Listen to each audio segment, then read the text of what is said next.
नमस्कार। आज की इस गहन चर्चा में हम साहित्य, भाषा और कला के एक ऐसे सिद्धांत पर बात करने वाले हैं जिसे हम सबने स्कूल या कॉलेज में कभी ना कभी जरूर पढ़ा है। हिंदी की क्लास में। हाँ, बिल्कुल।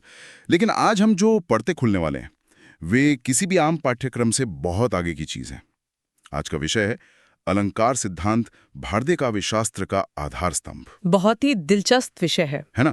हम सभी जानते हैं कि अलंकार का शाब्दिक अर्थ सजावट या आभूषण होता है। ये कोई नई बात नहीं है, महज एक बाहरी टूल है या फिर यह कविता की असली आत्मा है। ये केवल व्याकरण की बात नहीं है, ये सौंदर्य को देखने के नजरिए का एक ऐतिहासिक युद्ध है। बिल्कुल। ठीक है, आइए इसे विस्तार से समझते हैं।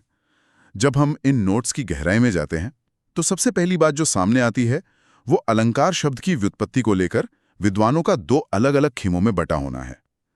एक तरफ वो दृष्टिकोण है जो इसे एक साधन मानता है और दूसरी तरफ वो जो इसे सीधे अनुभूति से जोड़ता है। इस पूरी बहस की नींव इन्हीं दो दृष्टिकोणों पर टिकी है।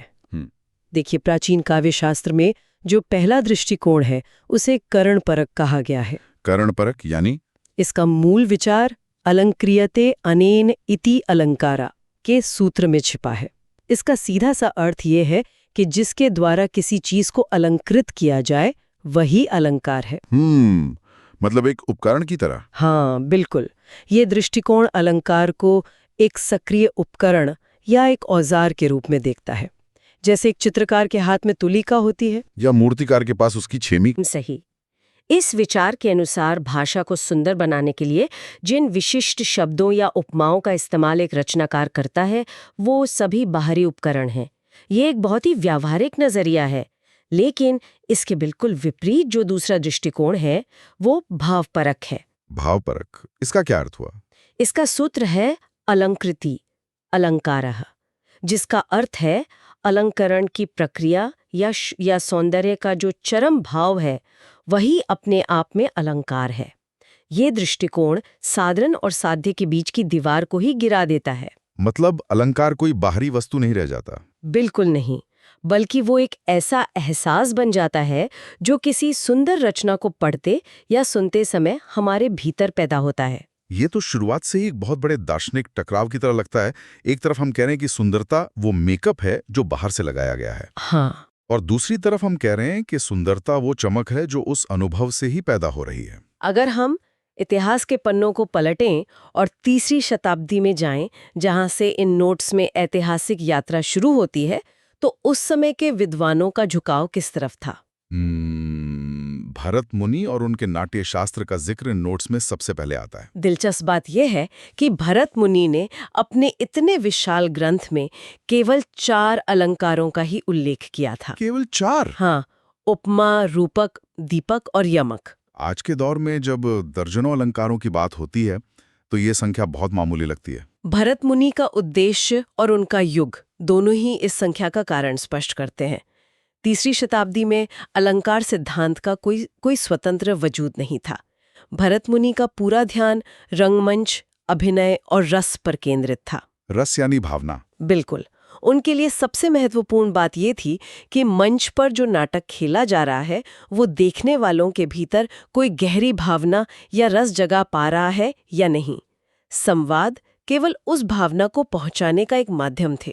तो भरत मुनि के अनुसार भाषा में थोड़ी बहुत सजावट केवल इसलिए जरूरी थी ताकि संवाद सीधे और नीरस ना लगे। हाँ, इसे हम आज के शुरुआती सिनेमा से जोड़कर देख सकते हैं।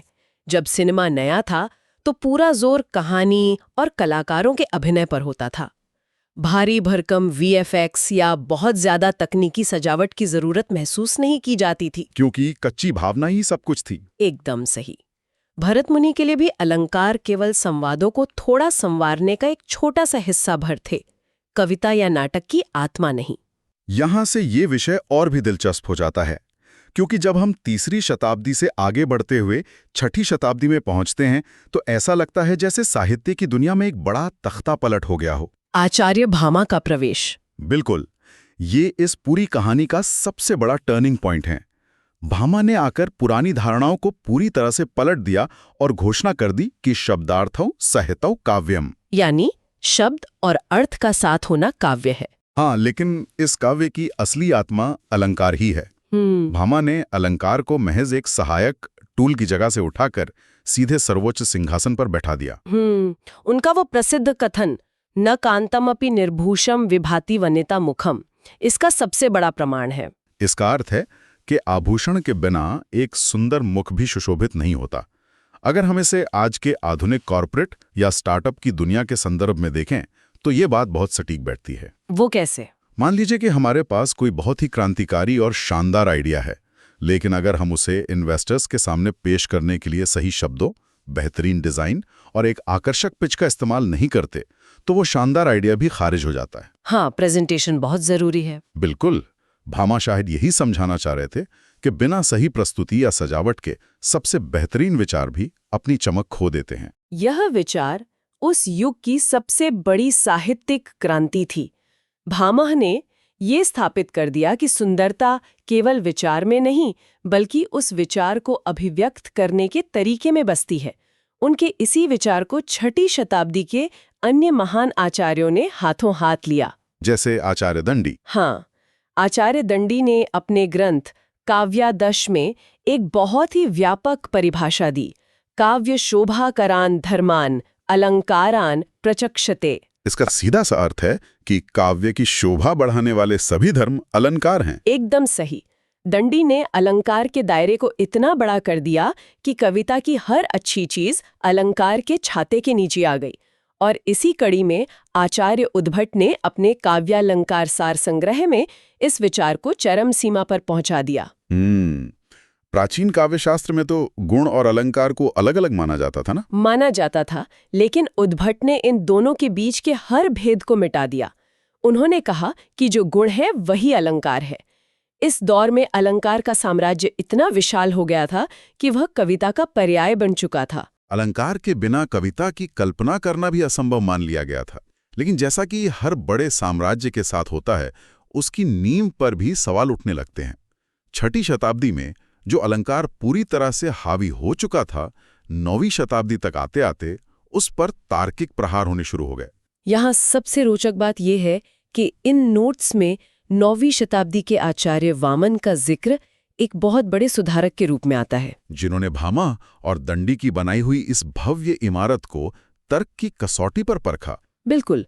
वामन ने पहली बार गुण और अलंकार के बीच एक स्पष्ट और वैज्ञानिक रेखा खींच दी। वामन का कहना था कि गुण नित्य धर्म है, इटर्नल है, जबकि अलंकार अनित्य धर्म। अगर हम इसे आज की तकनीक के नजरिए से समझें तो गुण किसी भी स्मार्टफोन के प्रोसेसर और उसके ऑपरेटिंग सिस्टम की तरह हैं। वे बुनियादी हैं, अनिवार्य हैं और उनके बिना फोन का कोई वजूद नहीं है। हाँ, और अलंकार? दूसरी तरफ अलंकार उस फोन के ऊपर लगाया गया एक फैंसी कवर या स्क्रीन कार्ड है। वो कवर फोन को सुंदर और आकर्षक जरूर बनाता है, लेकिन वो फोन का मूल स्वभाव या उसकी आत्मा नहीं है। कवर बदल भी जाए या ना भी हो तो भी फोन अपना काम करेगा। बहुत ही सटीक एनालॉजी है। वामन ने इसी तार्किकता के साथ अलंकार को उसकी असल जगह दिखाई। उन्होंने सुंदरता को खारिज नहीं किया, बल्कि उसके स्रोतों को अलग अलग कर दिया। जो तत्व मूल रूप से शोभा पैदा करते हैं वे गुण हैं, और जो उसे बढ़ाते हैं वे अलंकार हैं। हाँ, ये एक बहुत बड़ा वैचारिक बदलाव था जिसने अलंकार ही आत्मा है वाले सिद्धांत की नींव हिला दी। इसी समय आचार्य रुद्राट का भी उदय हुआ, जिन्होंने अलंकारों को शब्दालंकार और अर्थालंकार में बांटा। शब्दों पर आधारित और अर्थ पर आधारित। लेकिन उनका सबसे बड़ा योगदान ये था कि उन्होंने रस और अलंकार को पूरी तरह से अलग अलग कर दिया। भावना की अनुभूति एक अलग प्रक्रिया है और भाषा का कलात्मक सौंदर्य एक अलग चीज है। तो इन सब का क्या अर्थ है? अगर हम इस सफर को देखें तो अलंकार पहले एक छोटा सा हिस्सा था, फिर वो पूरी कविता की आत्मा बन गया, और अब वामन और रुद्राट की आते आते उसे वापस एक बाहरी तत्व करार दे दिया गया। लेकिन ये तो महज एक ट्रेलर था। हाँ, इन नोट्स में सबसे बड़ा भूचाल तब आता है जब हम आनंदवर्धन और उनके ध्वनि काल के युग में प्रवेश करते हैं। आनंदवर्धन ने अपने ग्रंथ ध्वन्यालोक के जरिए भारतीय काव्य शास्त्र की पूरी रूपरेखा ही बदल कर रख दी। उन्होंने एक नया पदानुक्रम पेश किया जिसने अलंकार के बचे खुचे वर्चस्व को भी खत्म कर दिया। आनंदवर्धन ने यह स्थापित किया कि काव्य की असली आत्मा ध्वनि है। ध्वनि यानी सजेशन, वो गहरा छिपा हुआ अर्थ जो सीधे तौर पर शब्दों में नहीं कहा जाता, लेकिन पाठक या श्रोता उसे महसूस करता है। अगर ध्वनि आत्मा है तो शब्द और अर्थ उस आत्मा का शरीर बन गए और अलंकार केवल बाह्य तत्व बनकर रह गए। इस स्थिति को समझाने के लिए आनंदवर्धन ने जिस उपमा का इस्तेमाल किया वो पूरे काव्य शास्त्र में अमर हो गई। कटक कुंडलवत। कटक कुंडलवत। हाँ, इसका सीधा अर्थ ये है कि जिस तरह एक इंसान अपने शरीर पर कंगन और कुंडल पहनता है, अलंकार भी कविता के शरीर पर वैसे ही बाहरी आभूषण है। अगर कोई इंसान आभूषण ना पहने तो उसकी इंसानियत या उसके जीवन पर कोई फर्क नहीं पड़ता। बिल्कुल, वे शोभा बढ़ा सकते हैं लेकिन वे जीवन का आधार नहीं हो सकते। यह विचार साहित्य में सबटेक्स्ट की अहमियत को सबसे ऊपर रखता है। ये ध्वनि या सबटेक्स्ट का विचार आज के हमारे डिजिटल संचार में भी कितना प्रासंगिक है। सोचिए, जब हम किसी को टेक्स्ट मैसेज में सिर्फ ठीक है लिखकर भेजते हैं और उसके अंत में फुल स्टॉप लगा देते हैं, पढ़ने वाले की तो जान ही निकल जाती है। हाँ, शब्द बिल्कुल सीधे और साधारण हैं, कोई भारी भरकम अलंकार या सजावट नहीं है, लेकिन जो ध्वनि है, जो छिपा हुआ संदेश है, वो बहुत भारी है। पढ़ने वाले को तुरंत समझ आ जाता है कि कुछ तो गड़बड़ है। सही कहा। इसी तरह बेहतरीन सिनेमा में दो किरदारों के बीच जो बात नहीं कही जाती, जो चुप्पी होती है, वो सबसे जोरदार तरीके से अपनी बात कह देती है। आनंदवर्धन यही कह रहे थे कि वो छिपा हुआ अर्थ, वो ध्वनि ही असली आत्मा है।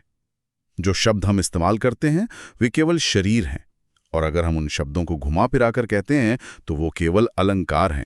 और आनंदवर्धन ने अलंकारों की इस सीमा को तय करते हुए कहा कि अलंकार केवल तभी तक सार्थक हैं जब तक वे ध्वनि और रस को उभारने में मदद करते हैं। जिस पल अलंकार खुद पर ध्यान खींचने लगते हैं वे कविता के लिए बोझ बन जाते हैं। बिल्कुल, ये ऐसा ही है जैसे कोई गायक अपनी गायकी में इतनी ज्यादा हरकतें लेने लगे कि गीत के मूल बोल और भावनाएं ही छिप जाएं। इसके बाद तो आने वाले आचार्यों ने अलंकार के खिलाफ और भी कड़ा रुख अपना लिया। हाँ, आचार्य मम्मट और अभिनव गुप्त ने तो अलंकार की सबसे कठोर आलोचना की। मम्मट ने अनअलंकृति का विचार रखा। उन्होंने स्पष्ट कर दिया कि अगर किसी रचना में रस मौजूद है तो बिना एक भी अलंकार के वो उत्तम काव्य है। अलंकार का न होना कोई दोष नहीं है, और मम्मट के बाद अभिनव गुप्त की जो टिप्पणी इन नोट्स में दी गई है वो तो साहित्य शास्त्र के इतिहास की सबसे तीखी टिप्पणियों में से एक है। अगर हम इसे व्यापक संदर्भ में देखें तो अभिनव गुप्त का वो कथन शव शरीरम कुंडलाद्युपेतम अपि न भाति किसी भी रचनात्मक व्यक्ति को सोचने पर मजबूर कर सकता है। शव शरीरम यानी मृत शरीर। हाँ, अभिनव गुप्त ने कहा कि अगर किसी रचना में रस नहीं है, भावना नहीं है, तो उसमें भारी भरकम अलंकारों का इस्तेमाल करना बिल्कुल वैसा ही है जैसे किसी डेड बॉडी को सुंदर आभूषण पहनाना। बाप रे। एक मृत शरीर पर चाहे कितने भी महंगे कंगन पहना दिए जाएं, उसमें जीवन की वो असली चमक कभी नहीं आ सकती। बिना मूल भावना के सजे हुए शब्द सिर्फ एक बेजान लाश की तरह है। ये उदाहरण कितना शक्तिशाली है। हम अपने आसपास रोज ऐसे सजे हुए शवों को देखते हैं। कभी कभी हमें ऐसे कॉर्पोरेट ईमेल्स या प्रेस रिलीज पढ़ने को मिलते हैं जो भारी भरकम तकनीकी शब्दों और फैंसी बिजनेस टर्म्स से भरे होते हैं, जार्गन से भरे हुए, धुन का आडंबर होते हैं। और इसी विचार को आचार्य क्षेमेंद्र ने अपने औचित्य सिद्धांत के जरिए एक और नया आयाम दिया। क्षेमेंद्र का तर्क था कि सुंदरता किसी वस्तु या शब्द में अपने आप नहीं होती, बल्कि उसके उचित स्थान पर होने में होती है। प्रोप्राइटी। अलंकार अगर अनुचित स्थान पर प्रयोग किए जाएं, तो वे सौंदर्य पैदा करने की बजाय उसे नष्ट कर देते हैं। अगर हम इसका एक रोजमर्रा का उदाहरण लें, तो शादी के लहंगे या शेरवानी से ज्यादा भारी कपड़े शादी कोई होते होंगे। वे अपनी जगह पे बेहद सुंदर लगते हैं, लेकिन अगर कोई वही शादी का जोड़ा पहनकर ऑफिस के गंभीर बोर्ड मीटिंग में चला जाए तो वो हास्यास्पद लगेगा, क्योंकि वो उस माहौल के उस रस के अनुकूल नहीं है। क्षेमेंद्र यही समझा रहे थे कि जबरदस्ती ठूसे गए अलंकार हमेशा कविता का नुकसान ही करते हैं। ये वो दौर था जब अलंकार का दर्जा अपने इतिहास के सबसे निचले स्तर पर पहुंच चुका था। उसे मृत शरीर की सजावट तक कह दिया गया था। लेकिन भारतीय चिंतन परंपरा की ये खासियत है कि यहाँ हर विचार का एक प्रतिवाद जरूर उभरता है। बिल्कुल। ऐसे समय में जब अलंकार को पूरी तरह से हाशिए पर धकेला जा रहा था, आचार्य जयदेव अलंकार के अंतिम रक्षक के रूप में सामने आए। उन्होंने अपने प्रसिद्ध ग्रंथ चंद्रालोक में मम्मट के अलंकारहीन काव्य वाले विचार पर सीधा पलटवार किया। जयदेव का मानना था कि अलंकार को इतनी आसानी से खारिज नहीं किया जा सकता। जयदेव का वह तर्क जो इन नोट्स में दर्ज है वो वाकई बहुत दिलचस्प है। उन्होंने कहा, जो व्यक्ति ये मानता है कि अलंकार के बिना भी शब्द और अर्थ मिलकर काव्य बन सकते हैं, वो व्यक्ति ये क्यों नहीं मान लेता कि बिना गर्मी के भी आग हो सकती है? ये एक बहुत ही शानदार बचाव था, है ना? जयदेव ये कह रहे थे कि जैसे आग का मूल स्वभाव गर्मी है और बिना गर्मी के हम आग की कल्पना भी नहीं कर सकते, ठीक उसी तरह काव्य का मूल स्वभाव ही सौंदर्य या अलंकार है। अगर रचना में सौंदर्य नहीं है तो वो काव्य कहलाने की लायक ही नहीं है। जयदेव ने अलंकार को वापस उसकी अहमियत दिलाई। और जयदेव के इसी बचाव ने उस ऐतिहासिक बहस को एक निष्कर्ष की ओर मोड़ा, जो आज का हमारा वर्तमान दृष्टिकोण है। आज जब हम साहित्य और कला का मूल्यांकन करते हैं तो हम इन सभी सदियों पुरानी बहसों के एक संतुलित रूप का उपयोग करते हैं। आज अलंकार को 3 मुख्य पैमानों पर देखा जाता है। पहला है इसकी यूटिलिटी यानी उपयोगिता। ये मान लिया गया है कि अलंकार भाषा की शोभा बढ़ाने का एक कारगर साधन है। दूसरा है इसका स्टेटस।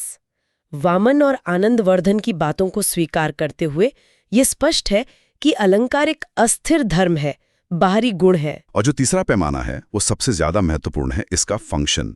अलंकार का असली कार्य रस और ध्वनि का सहायक होना है। बिल्कुल।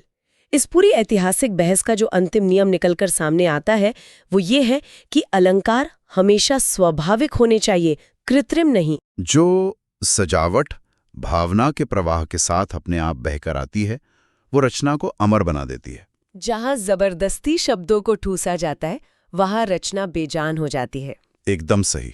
अगर हम इस पूरी यात्रा पर एक नजर डालें तो ये वाकई किसी रोमांचक कहानी से कम नहीं है।